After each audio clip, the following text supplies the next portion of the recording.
তোমালোক এইবোৰ কি হয় প্ৰথমতে সেইখিনি বুজাই দিয়াচোন। আমি মানে প্ৰথমে আমাৰ তাত মানে শিখন জখলা আছে। এই শিখন জখলাটো মানে প্ৰথমে আমি 1-2কে গৈ আছো। প্ৰথমে 1 নম্বৰটো চালো। 1 নম্বৰটোত যদি চাকি এখন আছে তেতিয়া আমি ইয়ালৈ আহি ইয়াত চাকি থকা 1 নম্বৰখন বিচাৰিব লাগিব।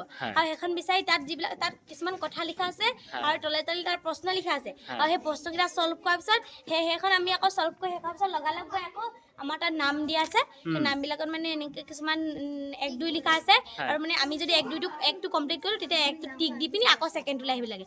ছেকেণ্ড আকৌ সেইখন জখলাটোত যদি 2টা চৰাই আছে তেতিয়া আকৌ ইয়ালৈ আহি 2টা চৰাইটো বিচাৰি তাৰ কুৱেশ্যন কেইটা কমপ্লিট কৰি আকৌ গৈ তাত মোৰ নিজৰ নামটো ছেকেণ্ডটো টিক দিব লাগে।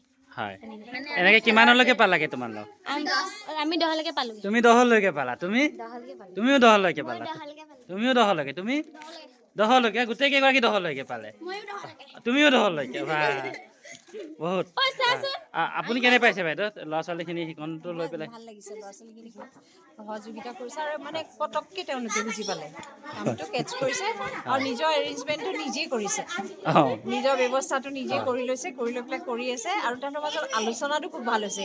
আলোচনাটো চাইহে বেছি ভাল লাগিছে। যিটো আমাৰ এক্টিভিটিটোত যদি আলোচনা আছে, আলোচনাটো খুব ধুনীয়াকৈ কৰিছে তেওঁলোকে। তাৰপিছতহে আলোচনাটোৰ মানে উত্তৰটো লিখিছে। খুব সুন্দৰ হৈছে, খুব সুন্দৰ।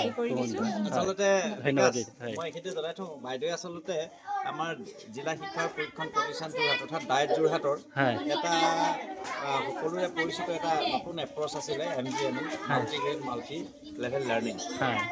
কিন্তু যদিও ইয়াত চব মাল্টিগ্ৰেডত নাই, সকলো বেলেগ বেলেগ একেটা গ্ৰুপৰ ল'ৰা ছোৱালী আছে যদিও মাল্টিগ্ৰেড হৈ আছে।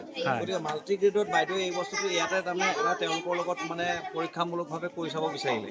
আৰু বাইদেউ নিজেও ফূৰ্তি পাইছে আৰু তেওঁলোকেও অলপ ফূৰ্তি পাইছে। নাই, এইটো আচলতে MGMLটো মেথডলজি হয়, কিন্তু আমি ইয়াত বেচিকেলি কাম কৰিছোঁ এটা ফ্ৰী থিংকিং স্কুলছ বুলি যিটো আমি কৈছোঁ, ফ্ৰীলি থিংক কৰিবৰ কাৰণে, মাইণ্ডটো অ'পেন আপ কৰিবৰ কাৰণে। আৰু এটা এপ্ৰ'চ যিটো আছে, যিটো কাম কৰিছে, সেইটো তেওঁলোকৰ ইণ্টিগ্ৰেটেড মানে ছাবজেক্ট ইণ্টিগ্ৰেশ্যন।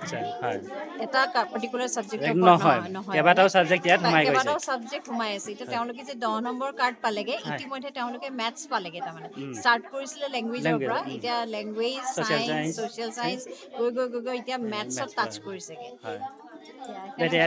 লাষ্ট লেভেল কিমানলৈকে আছেগে বাইদেউ ইয়াত? এইটো গোটেই লেভেলটো মানে তাহাঁতৰ আমি লাৰ্ণিং আউটকাম কেইটা লৈ লৈছোঁ আৰু NEPত যিকেইটা কম্পিটেঞ্চি দিছে, সেই কম্পিটেঞ্চি কেইটাই আমি আচলতে ব্ৰেক কৰি পেলাই এল'লৈ বনালোঁ।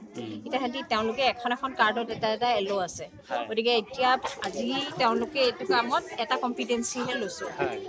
কম্পিটেঞ্চিটো চাগে শেষ কৰিব পাৰিব, কিন্তু তেওঁলোকে ষ্টপ কৰা নাই, কৰি আছে। মই সেইকাৰণে কৈছোঁ ষ্টপ কৰি দিলে আমি তেওঁলোকক ব্ৰেকত পঠাই দিম। থেংক ইউ বাইদেউ। তেওঁলোকে আচলতে ফূৰ্তি পাইছে, খুব হেৰিকে কৰিব পাৰিছে, ইণ্টাৰেষ্টিং হৈছে তেওঁলোকৰ কাৰণে। ঠিক আছে, ধন্যবাদ বাইদেউ। সহযোগ কৰিছে ন বাইদেউ আপুনি? ঠিক আছে, ধন্যবাদ বাইদেউ আপোনালৈ।